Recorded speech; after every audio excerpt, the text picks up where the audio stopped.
మేషం వారికి 12వ స్థానంలో ఏలినాటి శని నడుస్తున్నటువంటి స్థానంలో 12వ స్థానంలో ఉండేటువంటి శని తన యొక్క నక్షత్రాన్ని మారుతున్నాడు. కర్మకారకుడు. మనందరికీ చూడండి, మనకి ఏదైనా ఒక లైఫ్లో ఒక మంచి జరగాలన్నా, ఒక ఇబ్బంది కలగాలన్నా, లేకపోతే మన పూర్వజన్మ కర్మను అందించాలన్నా శని భగవానుడు మెయిన్గా. కాబట్టి అంటే అతని ద్వారా గ్రహాలు సూచిస్తుంటాయి అన్నమాట.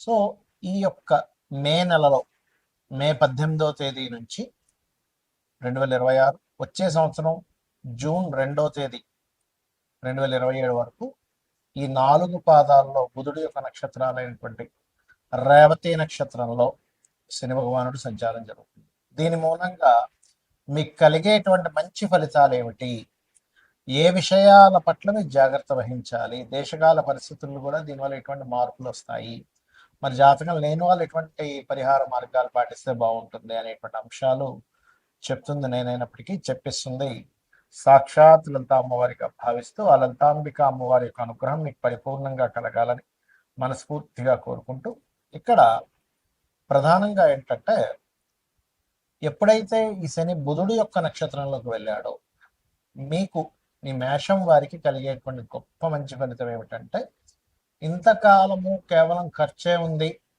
ఆదాయం పెద్దగా లేదంటే అసలు ఫైనాన్షియల్గా నేను బాగుపడతానన్న పరిస్థితి ఏమిటంటే అగమ్య గోచరంగా ఉండేటువంటి మీకు ఖచ్చితంగా ఎంతో కొంత అంటే వాళ్ళ స్తోమతలను బట్టి, ఉదాహరణకి 1000 రూపాయలు సంపాదిస్తున్నారు, ఆయనకు 1500 2000 రోజు సంపాదన చెప్తున్నానండి. లేదా 1,00,000 సంపాదిస్తున్నాడు 1,50,000 అవ్వడం, లేదా 1,00,00,000 సంపాదిస్తున్నాడు 1,50,000 అవ్వడం చెప్తున్నానండి. అంటే సంపాదన యోగాన్ని పెంచేటువంటి విషయాలలో అక్కడ ఇస్తాడు. కాకపోతే ఇక్కడ ఏంటంటే ఈ అప్పు చేసి మరి ఇన్వెస్ట్మెంట్ చేస్తుంటాం ఒక్కోసారి మనం. ఈ తప్పిదం మాత్రం అసలు ఎట్టి పరిస్థితుల్లో చెయ్యకండి. ఈ మేషం వారికి ప్రధానంగా ఈ బుధుడు శని ఇద్దరు కూడా పూర్వజన్మ కర్మకారకులు. ఒక్కొక్క జాతక చక్రానికి ఒక్కొక్క పూర్వజన్మ కర్మకారకులు అవుతారు.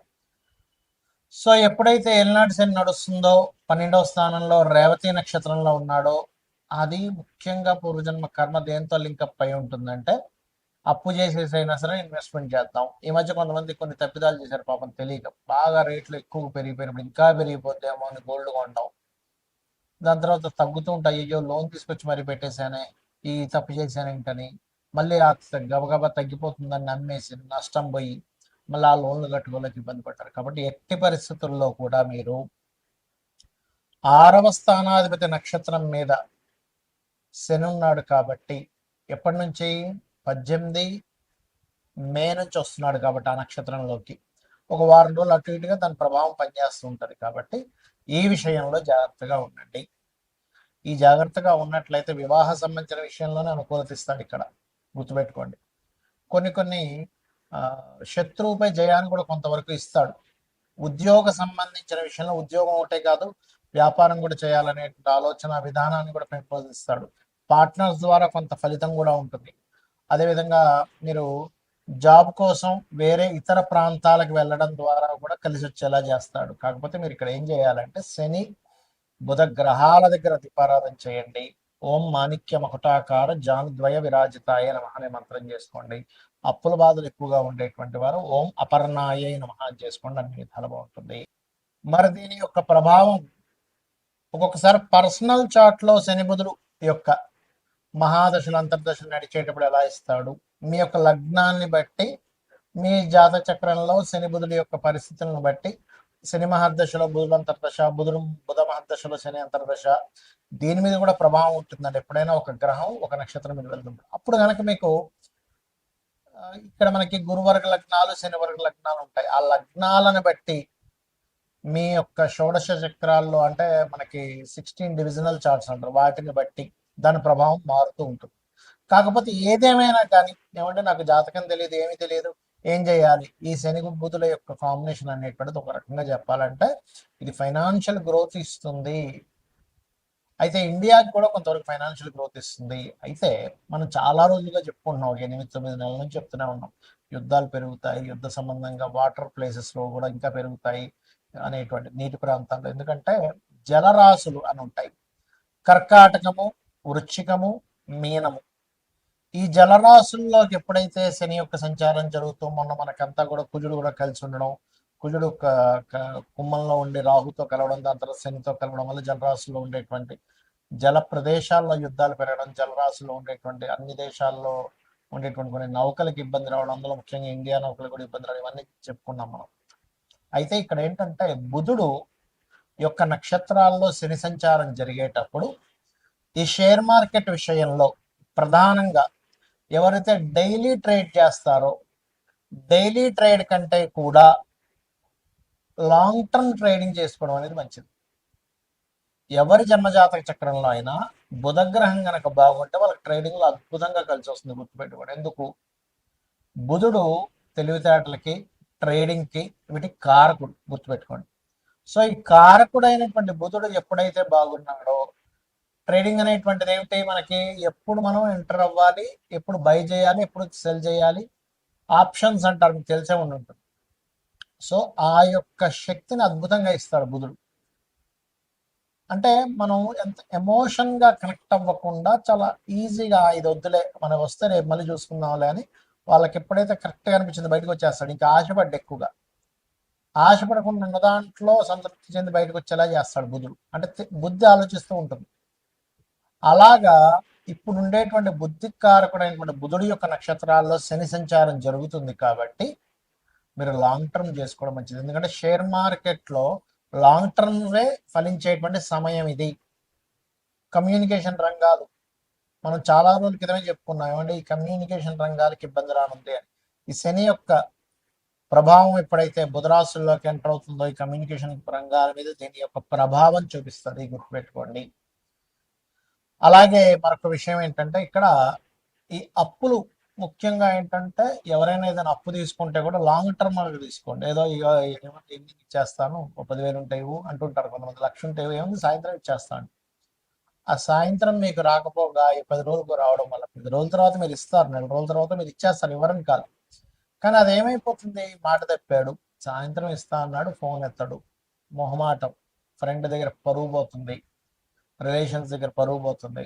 అందుకని ఏంటి, ఆ 4 రోజులు తప్పించుకొని 4 రోజుల తర్వాత ఇగో నేను ఇచ్చేస్తున్నా అంటాడు. అప్పుడు ఏమైపోద్ది అంటే ఈ శని యొక్క రాసుల్లో ఎప్పుడైతే శని యొక్క నక్షత్రం మీద ఎప్పుడైతే శని వెళ్ళి బుధ నక్షత్రం మీద ఉన్నాడో ఇదేం చేస్తుంది? బుధుడు అప్పులకు కారకుడు కాబట్టి ఇది అప్పుల విషయంలోని కొన్ని దేశాల్లో ఆర్థిక మాన్యాలు, కొంత వాయు సంబంధంగా, వాయువులో బుధుడు వాయు కారకుడు, గుర్తుపెట్టుకోండి, వాయువుకి కారకుడు కాబట్టి వాయువులు మందంగా వేయడం, వాయువులో ఒక రకమైనటువంటి విష సంబంధించినటువంటిది కొంత ఇన్ఫెక్షన్స్ రావడం, ఇటువంటివన్నీ కూడా ఇస్తూ ఉంటుంది బుధరాశుల్లోకి శని యొక్క సంచారం కాబట్టి.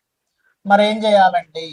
దేశకాల పరిస్థితులు ఇలా ఉన్నాయి కదా, ఏం చేయాలి? సింపుల్గా ఏమీ లేదు, మీరు చండీ వినండి లేదా విష్ణు సహస్రనామాలు వినండి చాలు. మీరేమి వేలు లక్షలు ఖర్చు పెట్టేసి ఏదో పూజలు చేసుకోవాలని ఏమి అక్కర్లేదు. మీకు డబ్బులు లేనప్పుడు భగవంతుడు నామస్మరణ చేత,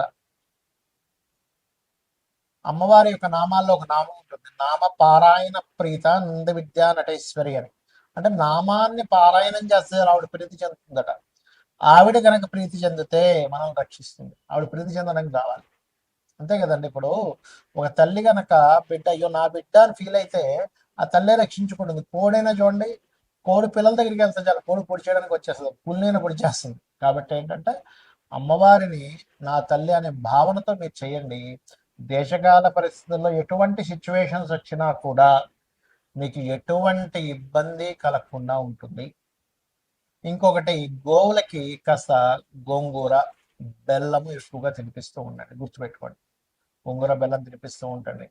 కమ్యూనికేషన్స్ ఒక రేపు పొద్దున ఏదైనా కట్ అయినా కూడా కమ్యూనికేషన్స్ రంగాలకు సంబంధించిన ఏమైనా ఇబ్బందులు వచ్చినా సరే మనం ఎలా సర్వైవ్ అవ్వాలి అనే దాని మీద ఉండండి. ఇంట్లో చిన్న చిన్న ఇన్ఫెక్షన్స్ వచ్చినప్పుడు కొన్ని మనం మెడిసిన్స్ వాడతాం, అటువంటివి కాస్త ఇంట్లో పెట్టుకొని ఉంచుకోండి. ఎప్పుడు కూడా వాస్తు పరంగా కూడా ఇంట్లో ఎక్కువ జబ్బులు వస్తున్నాయంటే ఉత్తరం పాడవడం వల్ల వస్తాయి, గుర్తుపెట్టి. ఉత్తర ఈశాన్యం ప్రధానంగా, ఉత్తర ఈశాన్యం మృదయే ఔషధాత్కార్యేతు అనేటువంటి నామం ఉంది శాస్త్రాల్లో. కాబట్టి ఉత్తర ఈశాన్యంలో వైట్ కలర్ ఉండేలా చూసి, వైట్ కలర్ స్పేస్ ఎలిమెంట్ కారకం కాబట్టి అక్కడ మీరు చక్కగా మీ యొక్క మెడిసిన్స్ రెగ్యులర్గా వాడేటువంటి మెడిసిన్స్ ఏమైనా అక్కడ పెట్టుకుంటే ఇంట్లో ఉండేటువంటి వారికి జబ్బులు తగ్గుతాయి.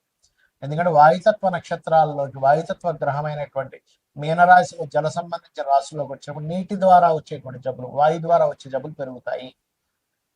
ఈ వాయు సంబంధించినటువంటి గ్రహాలు ఈ రెండు కూడా. కాబట్టి ఏంటి, ఈ ఫలాలకి సంబంధించిన ముఖ్యంగా మామిడి పళ్ళు పండించేటువంటి వారి తోటలు రేపు తెంపుదాం ఇవాళ ఏముంది బతికిస్తే రేపు ఏదో వరగల్లో మనం రావచ్చు, విపరీతం బాగా ఎండ కొడుతూ విపరీతం వర్షాలు వస్తాయి. మీరు చూస్తూ ఉండండి, ఈ సంవత్సరం 100 సంవత్సరాల వెనక్కి వెళ్ళినా సరే ఇంత రికార్డ్ అయినటువంటి ఎండ రాదు, ఇంత రికార్డ్ అయినటువంటి వర్షము రాదు.